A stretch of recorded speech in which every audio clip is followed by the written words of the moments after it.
Alright, so look, man. Two-part video here. I gotta go to the gym and get my gains in, dude. We gotta make this quick. So first I'm gonna start with Neyo, since the second topic is a little more serious. And this dude Neyo, right? I'm pretty sure y'all are familiar with Neyo. How that song go? Said I'm so sick of love song, so tired of it. That's my song right there, dude. That dude had me in ninth grade feeling like I just went through a divorce. Sexy love, all the things you do. Oh, baby, me sprung.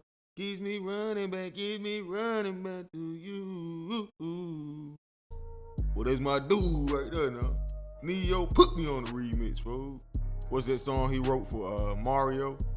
Let me be the one to get you everything you want and need.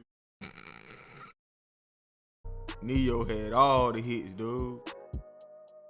Whether he wrote them or he sung them himself. He wrote that song Irreplaceable for Beyonce. To the left, hey. Everything you want in that box, to the left, fool. That's Neyo right there. He wrote that. What else? That Rihanna song. I think it's called like Unfaithful. He definitely wrote some hits. Long story short, this dude got a lot of money. Let me hold something before I slap you in the back of your bald head, dude. This dude got all the money, writing all the hit songs. This dude was in Stomp the Yard. And now he taking all the women from me. Like, dude, we thought you was LGBT people, right? Shout out to them. Shout out to all the LGBT people. We thought you was with them, fool. Come to find out, this dude over here taking all the women from us. He has 3 girlfriends, fam. He's in a poly relationship with 3 women.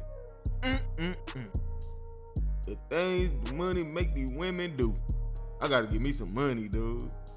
You mean to tell me Neyo? Like, no disrespect to him, but somebody said he looked like a Ninja Turtle without the shell. He was able to get 3 attractive women to be in a poly relationship with him. Man, sign me up. Somebody give me some money, dude. That's the lifestyle I need to live right there. It's like, nah, in all seriousness, that sounds like a headache. Sounds like a headache, and it also sounds expensive. I don't care how much money I'm making. I don't need to be in a relationship with 3 different women. But to each his own, right? Like I said, he got the money for it. How old is this dude? 45 years old. Hate to say it. This a midlife crisis, dude. Didn't he just divorce his wife? And then he just broke up with the mother of his child? Yeah, it just feels like this dude is coping right now. This is a coping mechanism. He's turned into a habitual cheek clapper, right? This dude over a decade older than me and thinking about having to deal with 3 different girlfriends at one time. Man, my head already hurt. I'm tired as hell just thinking about it. Shout out to Neyo. Like I said, if you got the money for it, do your thing. Me, I don't have the time for it, or I don't have the money for it. But moving on to the next topic really quick. There's a 14-year-old boy who allegedly, well, not even allegedly, he ended his own existence, right?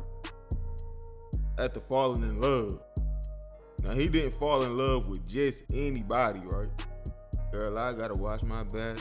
I'm not just anybody. It wasn't just anybody. He met this person through Game of Thrones. A lot of people seen Game of Thrones. But the problem is, this person he met, it wasn't actually a person. It's a generated AI character. So he fell in love with an AI. Like T-Pain, he fell in love with a stripper. I'm in love with a stripper. Not trying to be funny. But this young teenager, he fell in love with an AI generated character for the Game of Thrones. And I actually predicted this will start happening maybe 3 years or so ago. Said it's gonna get to a point where people start actually falling in love with AI. You have to think about it. Me, I'm a 90s kid. I feel like we're the last generation that's able to socialize.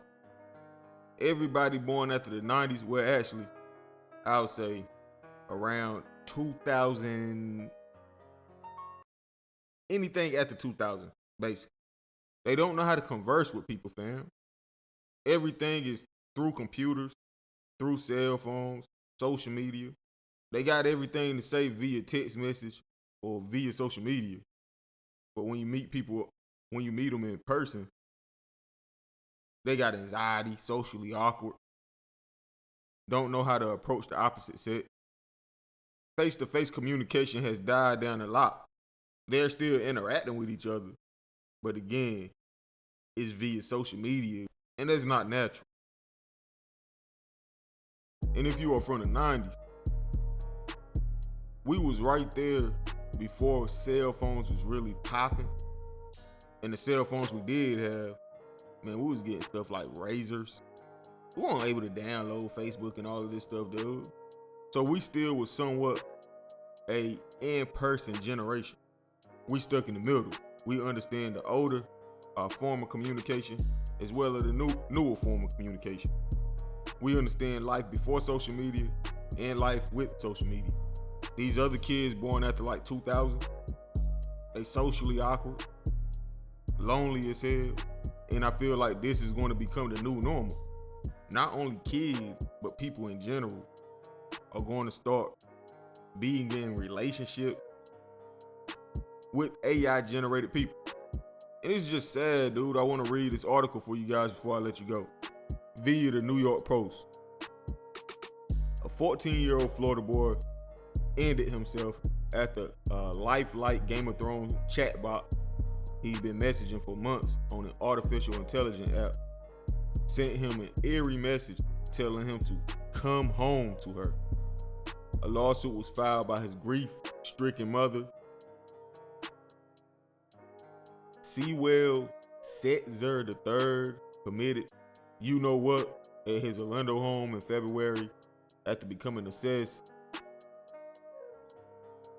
and allegedly falling in love with the chatbot on Character AI, a role-playing app that lets users engage in AI-generated characters, according to the court papers filed Wednesday.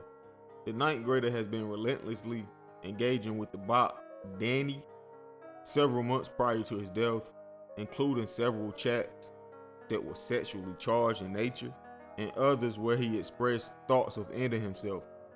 And that's the article there. The mom for sure has a lawsuit. But man, y'all be careful out here. You never know what your kids are doing. I don't have kids personally, but man, watch what your kids are doing. I used to be mad at my mom because I was like 11 years old trying to play GTA. I think at the time it was San Andreas. But once she sat down and actually saw what I was playing, she was like, yeah, you don't need to be playing this. Of course I was mad then, but now in hindsight, I understand it. And looking at this situation here, it's just a reminder to detach from some of these electronics sometimes and just enjoy nature, man. Limit some of the access your kids have with some of these devices. Make them go outside. Go play basketball or something. Get out the house. Go ride a bicycle. This dude was 14 years old in the house 24/7 chatting with an AI robot. That's not healthy. Rest in peace to him. But anyway, man, how y'all feel about this? Let me know in the comment section, bro. Like, comment, subscribe, that notification bell, man. Hey, man, follow me on Instagram, TZF, baby. 252. I'm gone. Live it. Ay, bitch, I'm in these streets. Fuck this industry. Bitch, I'm in these streets. Fuck this industry. Ay, bitch, I'm in these streets. Fuck this industry. Bitch, I'm in these streets. Fuck this industry. Bitch, I'm in these streets. Fuck this industry. Bitch, I'm in these streets.